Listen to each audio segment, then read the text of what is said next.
বন্ধুরা, আগামীকাল পহেলা বৈশাখের দিন আপনার বাড়িতে কিনে আনুন সামান্য এই তিনটি জিনিস, যার ফলে সারা বছর আপনার ভালো যাবে। হ্যাঁ বন্ধুরা, কারণ মা লক্ষ্মী এবং ভগবান গণেশজির আশীর্বাদ ও কৃপা আপনি সুনিশ্চিতভাবে পাবেন। এর ফলে আপনারা সারা বছর রাজার হালে থাকবেন।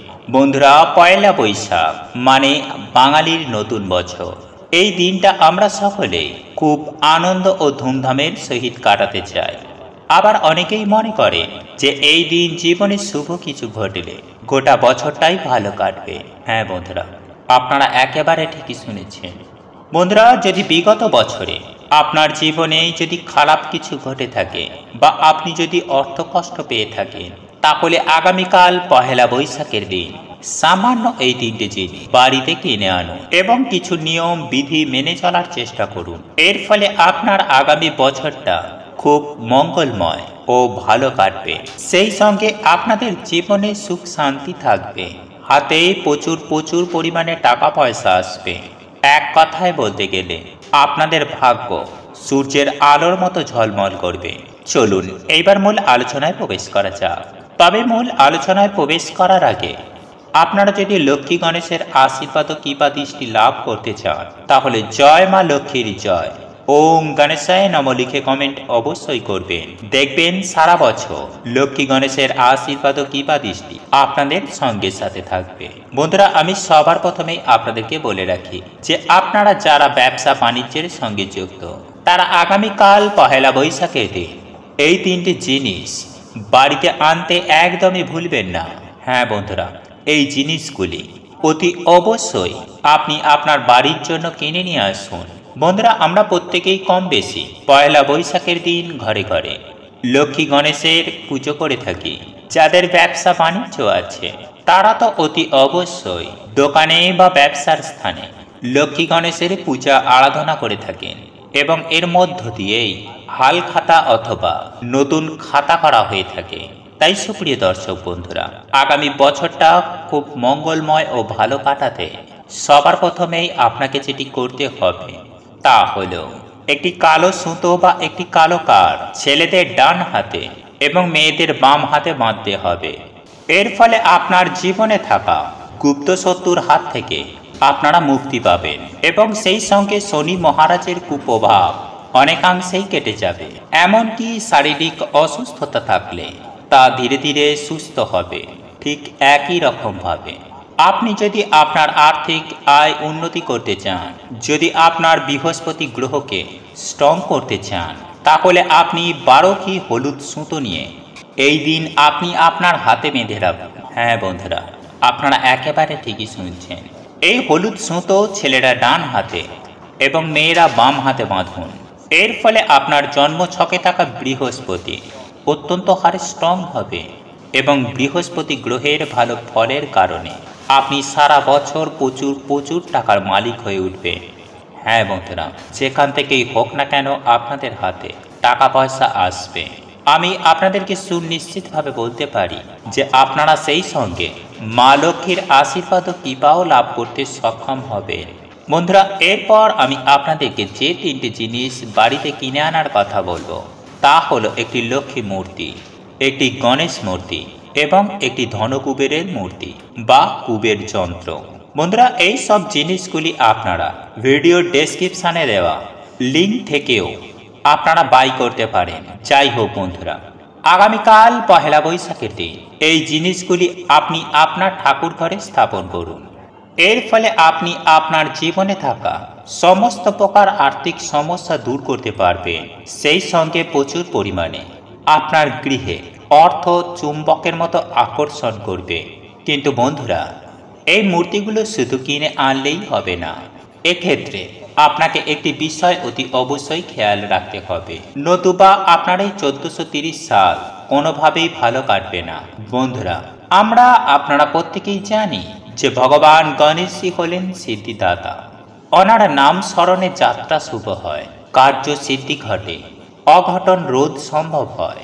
কিন্তু শাস্ত্র মতে মনে করা হয় সব গণেশ মূর্তি সমান ফলদায়ী নয়। বন্ধুরা, আমরা প্রত্যেকে জানি যে হিন্দু ধর্মের মধ্যে সব থেকে বেশি পূজিত হন ভগবান গণেশ। আর এই ভগবান গণেশজির সুর যদি ডান দিকে থাকে, সেই গণেশ ঠাকুর শুভ বলে বিবেচিত হয় না বাড়ির জন্য।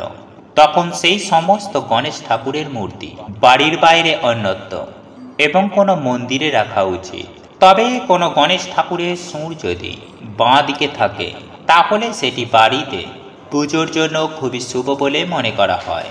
তাই আপনারা যখন ভগবান গণেশজির মূর্তিটা কিনবেন, তখন ভগবান গণেশজির মূর্তিটি কেনার সময় আপনারা এই বিশেষ দিকটা অতি অবশ্যই খেয়াল রাখবেন। বন্ধুরা, ভগবান গণেশজির সুর যদি বাম দিকে কুণ্ডুলি পাকিয়ে থাকে, তাহলে গৃহে অর্থ ধন সম্পদ বৃদ্ধি করতে সমর্থ। ওনার কৃপায় গৃহের মধ্যে সুখ শান্তি ও সমৃদ্ধি স্থায়ী হয় এবং এরই ফলে লক্ষ্মী স্থিত হবে। তাই বামাবর্ত সুর বিশিষ্ট ভগবান গণেশ মূর্তি রাখাই গৃহের জন্য অত্যন্ত শুভ বলে মনে করা হয়। বন্ধুরা, আপনারা যদি আগামীকাল পয়লা বৈশাখের দিন মোদক, দুর্বা গাছ, গাঁদা ফুল এবং কলা দিয়ে ভগবান গণেশজির পুজো আরাধনা করতে পারেন, তাহলে সারা বছর ভগবান গণেশজির আশীর্বাদে সুখ শান্তি ও সমৃদ্ধি বজায় থাকে সুনিশ্চিতভাবে। বিশেষ করে কর্মক্ষেত্রে সফলতা লাভের পথ প্রশস্ত হয়। সেই সঙ্গে জীবনে চলার পথে সামনে আসা যে কোনো বাধা সরে যেতেও বেশি সময় লাগে না। ঠিক এরই সঙ্গে আপনি পয়লা বৈশাখের দিন বাজার দোকান থেকে কিনে আনুন 5টি কড়ি এবং সেই কড়িগুলি মা লক্ষ্মী দেবীর চরণতলে বা মা লক্ষ্মীর ঘটে কিংবা ধানের সেরের মধ্যে ওই কড়িগুলিকে রেখে দেবেন এবং বছরের প্রথম বৃহস্পতিবার দিন ওই কড়ি সহ মা লক্ষ্মী দেবীর ভালো করে পুজো আরাধনা করবেন। এর ফলে মা লক্ষ্মী দেবী অত্যন্ত প্রসন্ন হবেন এবং মা লক্ষ্মীর আশীর্বাদে আপনার সংসারে শ্রীবৃদ্ধি ঘটবে। হ্যাঁ বন্ধুরা, আর্থিক অভাব অনটন থেকে আপনারা মুক্তি পাবেন। আপনি যে কুবের মূর্তিটি নিয়ে আসবেন, সেই কুবের মূর্তিটি একটু উঁচু জায়গায় বসিয়ে রাখবেন এবং কুবের মূর্তিটির মুখ সদা সর্বদাই পূর্ব দিকে মুখ করিয়ে রাখবেন। বন্ধুরা, আগামীকাল পহেলা বৈশাখের দিন এই 3টে মূর্তি আপনার গৃহে নিয়ে এসে প্রতিষ্ঠা করুন। দেখবেন সারা বছর টাকার বৃষ্টি হবে। হ্যাঁ বন্ধুরা, এর ফলে আপনার জীবনে সুখ শান্তি সমৃদ্ধি ঝড়ের বেগে আসবে। সেই সঙ্গে আর্থিক উন্নতি হবে চোখে পড়ার মতো। বন্ধুরা, ঈশ্বর বা ভগবানের কৃপায় 1430 সালে আপনার জীবনে কখনো অভাব অনটন দারিদ্রতার করাল ছায়া পড়বে না। আপনি আপনার পরিবারের সকল সদস্যজনদের নিয়ে আপনি সুখ শান্তি সমৃদ্ধি ও আনন্দময় জীবন যাপন করতে পারবেন। বন্ধুরা, এছাড়াও আপনার পক্ষে যদি সম্ভব হয়, তাহলে আগামীকাল পহেলা বৈশাখের দিন মা লক্ষ্মীর চরণে বা মা লক্ষ্মীর ঘটে আপনি একটি পান এবং একটি সুপারি এবং তারই সাথে একটি কাঁচা টাকা অতি অবশ্যই নিবেদন করবেন। এবং আপনার যত যাই হয়ে যাক না কেন, আপনি সন্ধ্যাবেলায় অতি অবশ্যই মা লক্ষ্মীর পাঁচালী পাঠ করবেন, নতুবা আপনি শ্রবণ করবেন। আর সব থেকে বড় বিষয় যেটি যা আপনাকে করতেই হবে, তা হল আগামীকাল পহেলা বৈশাখের দিন আপনি আপনার ঘরটিকে ভালো করে পরিষ্কার পরিচ্ছন্ন করে ভালোভাবে প্রত্যেকটি বাড়ি ভালোভাবে ঘরদুয়ার পরিষ্কার পরিচ্ছন্ন করবেন এবং আপনার বাড়ির প্রধান দরজার সামনে একটি ঘিয়ের প্রদীপ জ্বালিয়ে দেবেন। আর ঘিয়ের প্রদীপ যদি না জ্বালাতে পারেন, তাহলে আপনি সরষের তেলের প্রদীপও জ্বালাতে পারেন। এর ফলে শনি মহারাজের আশীর্বাদ আপনারা পাবেন। আর আপনারা প্রত্যেকেই জানি যে শনি মহারাজ হলেন কর্মফলদাতা, আর উনি এমন একজন দেবতা যিনি কারোর সঙ্গে অন্যায় করেননি, ন্যায্য বিচার করেছেন। তাই আপনি যদি পহেলা বৈশাখের দিন ভালো কিছু কর্ম করতে পারেন, তাহলে সারা বছর আপনি ভালো কিছু পাবেন। শনি মহারাজের আশীর্বাদে আপনারা রাতারাতি কোটিপতিও হয়ে যেতে পারেন। কারণ আপনারা এটাও জানি যে শনি মহারাজ এমন একজন দেবতা যিনি রাস্তার ভিখারিকে কোটিপতি করে তুলতে পারে, আবার রাজার সিংহাসনে বসে থাকা ব্যক্তিকে হাতে বাটি নিয়ে রাস্তার ভিখারি বানাতে পারে। তাই বন্ধুরা, রাতে ঘুমানোর আগে একটি প্রদীপ অবশ্যই পহেলা বৈশাখের দিন জ্বালাবেন। আমি সবার প্রথমেই আপনাদের বলি, আপনারা সন্ধ্যাবেলায় শুদ্ধ বস্ত্র পরিধান করে শুদ্ধ হয়ে নেবেন।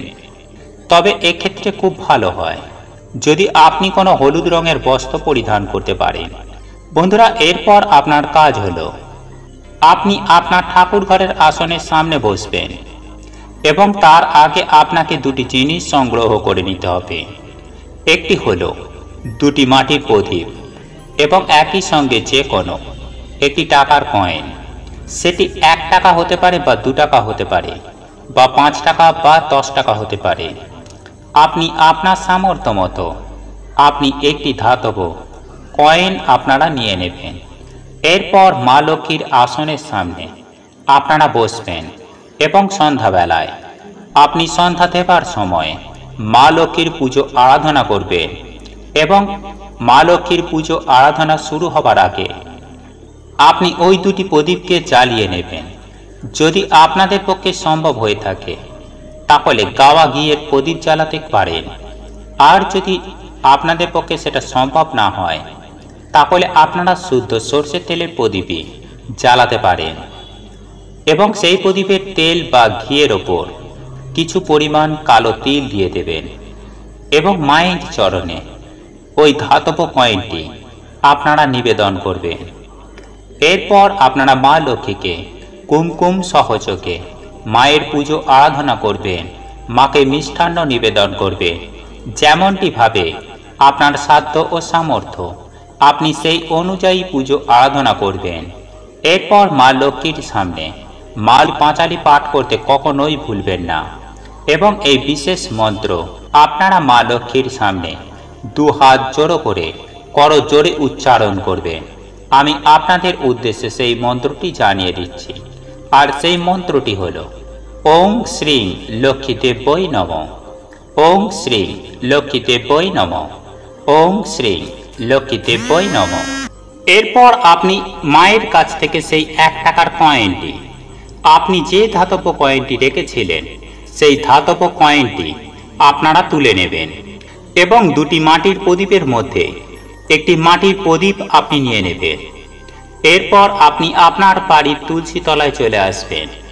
তারপর আপনি তুলসী তলায় উত্তর দিকে মুখ করে ওই প্রদীপটিকে রেখে দেবেন এবং একই সঙ্গে ওই ধাতব কয়েনটি আপনি আপনার তুলসী তলায় কিছুটা মাটি খুঁড়ে পুঁতে দেবেন এবং এই বিশেষ মন্ত্রটি আপনারা উচ্চারণ করবেন। আর এই মন্ত্রটি হল ওম বিদ্যা ওই তুলসী দেবৈ নমঃ। বন্ধুরা, এই মন্ত্রটি উচ্চারণ করতে করতে আপনি আপনার তুলসী তলায় ওই ধাতব কয়েনটি পুঁতে দেবেন। এর ফলে 21 দিনের মধ্যে আপনার আর্থিক ভাগ্য ফিরবে। হ্যাঁ বন্ধুরা, আপনারা একেবারে ঠিকই শুনেছেন, 21 দিনের একটি দিনও বেশি লাগবে না।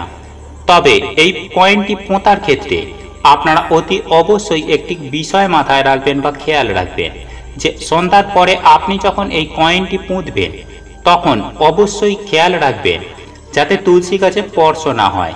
হ্যাঁ বন্ধুরা, আপনারা ঠিকই শুনেছেন, ভুল করেও তুলসী গাছে স্পর্শ করবেন না। আপনারা সেইভাবে সাবধানে এই উপায় বা ক্রিয়াটি করবেন। বন্ধুরা, আপনারা যারা মাথার ঘাম পায়ে ফেলে অক্লান্ত কঠোর পরিশ্রম করে যারা উপার্জন করছেন তারা দেখবেন যে তারা অর্থ সঞ্চয় করতে পারছেন এবং যাদের জীবনে অর্থ কষ্ট রয়েছে দেখবেন তাদের জীবনে 21 দিনের মধ্যে সেই অর্থ কষ্ট সুনিশ্চিতভাবে দূর হয়ে গিয়েছে।